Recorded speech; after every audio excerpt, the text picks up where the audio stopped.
BJP రాష్ట్ర నాయకత్వ తీరుపై నిత్యం అసంతృప్తి వ్యక్తం చేసే ఎమ్మెల్యే రాజాసింగ్ స్వరం మారిందా? ఈ ఫైవ్ బ్రాండ్ సడన్ గా యూటర్న్ తీసుకున్నారా? విన్నపాలు వినలేనంటూ పార్టీ రాష్ట్ర అధ్యక్షుడిని వేడుకుంటున్నారా? రాజాసింగ్ సార్ మారిపోయారా? పార్టీ లైన్లోకి వచ్చారా? తెలుసుకోవాలంటే వాచ్ ది స్టోరీ.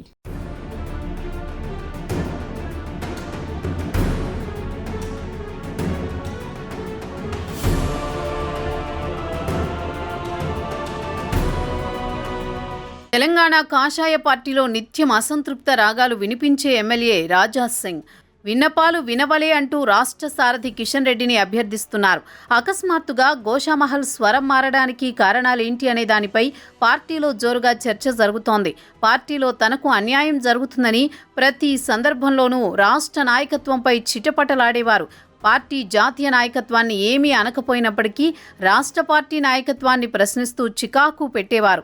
3 సార్లు ఎమ్మెల్యేగా గెలిచిన రాజాసింగ్ తనకు పార్టీలో ప్రాధాన్యత దక్కడం లేదని చాలాసార్లు అసంతృప్తి, అసహనం వ్యక్తం చేశారు. హైదరాబాద్ జిల్లా లోకల్ బాడీ ఎమ్మెల్సీ ఎన్నిక సందర్భంలో స్వయంగా కేంద్ర మంత్రి బండి సంజయ్ వెళ్లి సముదాయించే ప్రయత్నం చేశారు. దీంతో ఎమ్మెల్సీ ఎన్నికల వరకు సైలెంట్గా ఉన్నారు రాజాసింగ్.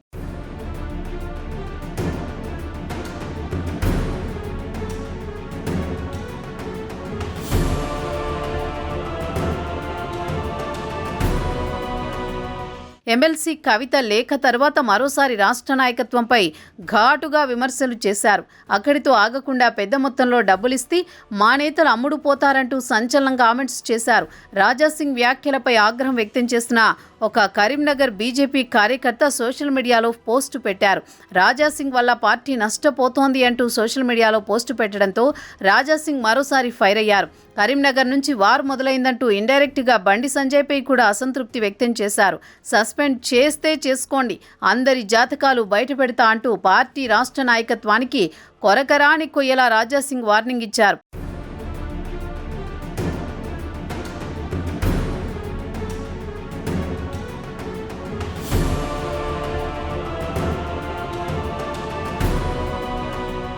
రీసెంట్గా పార్టీ రాష్ట్ర కార్యాలయంలో నిర్వహించిన మీడియా సమావేశంలో రాజాసింగ్ కామెంట్స్ పై కిషన్ రెడ్డి స్పందించారు. పనికి వచ్చేది మాట్లాడాలని, రాజాసింగ్ సీనియర్ లీడర్, ప్రజాప్రతినిధి, తాను సామాన్య కార్యకర్తను అంటూ వ్యంగ్యాస్త్రాలు సంధించారు.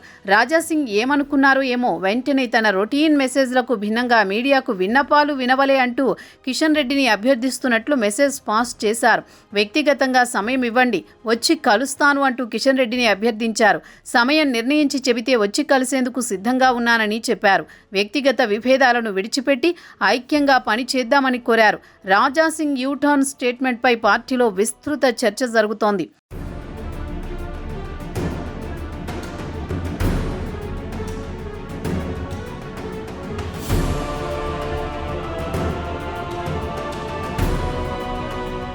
రాజాసింగ్ యూటర్న్ తీసుకోవడానికి ముందు బ్యాక్గ్రౌండ్లో ఏదో జరిగిందనే ప్రచారం సాగుతోంది.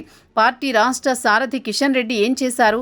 తనపై నిత్యం అసంతృప్తి గళం వినిపించే నాయకుడిని దారికి తెచ్చుకున్నారా అన్నది హాట్ టాపిక్గా మారింది. మొత్తానికి కమల దళపతి కిషన్ రెడ్డి గోషామహల్ ఎమ్మెల్యే రాజాసింగ్కు టైం ఇస్తారా? విభేదాలు పక్కన పెట్టి కలిసి పనిచేస్తారా అన్నది చూడాలి.